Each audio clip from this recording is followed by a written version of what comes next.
김성 유엔 주재 북한 대사가 화려한 변신을 위해 목숨처럼 지켜온 존엄을 팔 수는 없다고 밝혔습니다. 유엔 총회 일반 토의 연설에서 발언한 건데요. 지난해와 달리 미국과 우리나라를 직접 거론하며 날선 발언을 쏟아내지는 않았습니다. 워싱턴 연결해 자세한 내용 알아보겠습니다. 이경희 특파원.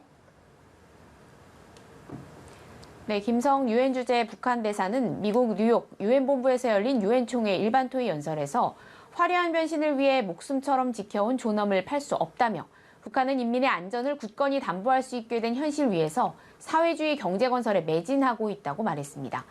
존엄을 팔 수 없다는 김 대사의 발언은 경제적 보상을 위해 자체 개발한 핵무기 등을 포기하지 않을 것이라는 의미로 보이는데요. 실제 김 대사는 허리띠를 죄어가며 쟁취한 자위적 전쟁 억제력이 있어 조선반도에서 평화와 안정이 굳건히 수호되고 있다고 주장했습니다.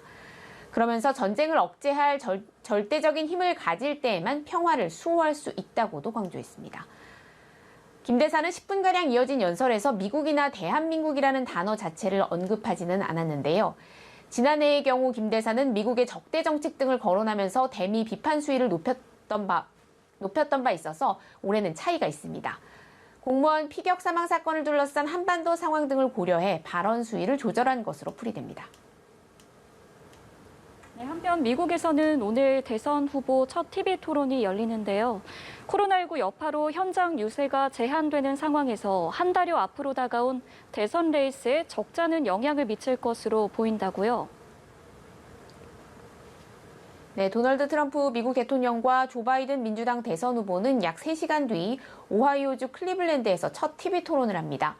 대선 후보로 확정된 뒤 처음 격돌하는 토론회인 만큼 양측 모두 준비에 매진하고 있는데요. 트럼프 대통령과 바이든 후보 측은 서로 TV 토론 우세를 자신하며 어느 때보다 강력한 공방을 예고하고 있습니다. 케일리 맥커넨이 백악관 대변인은 폭스뉴스에 출연해 트럼프 대통령이 공유할 업적이 많기 때문에 매우 쉬운 토론이 될 것이라고 말했는데요. 당내 경선 때 방어적 태도와 말실수로 구설에 오르기도 했던 바이든 후보 측도 이번에는 다를 것이라고 공언하고 있습니다. 바이든의 한 참모는 뉴욕타임즈에 당내 경선의 경우 같은 민주당 소속 인사들을 상대하는 것이었지만 트럼프 대통령에게는 더욱 공격적인 자세를 보일 것이라고 전했습니다. 한편 토론회에서는 최근 쟁점으로 급부상한 트럼프 대통령의 탈세 의혹이 이슈가 될 전망입니다. 트럼프 대통령 측은 바이든 후보가 답해야 할 1번 의혹으로 차남이 러시아에서 송금받은 돈과 관련한 비리 의혹을 꼽아 이 부분에 대한 공세를 예고했습니다. 네, 그런데 이번엔 코로나19 여파로 토론회가 과거와는 다른 형태로 이뤄진다고요?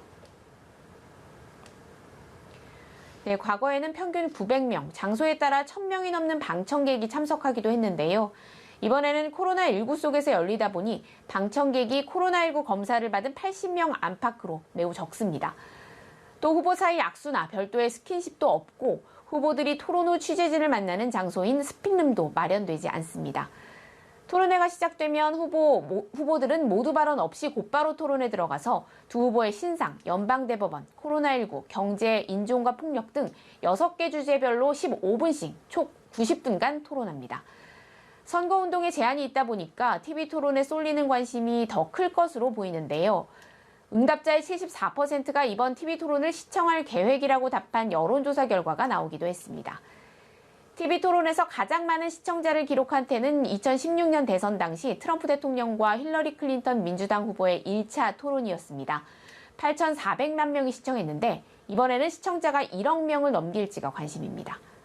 지금까지 워싱턴에서 전해드렸습니다.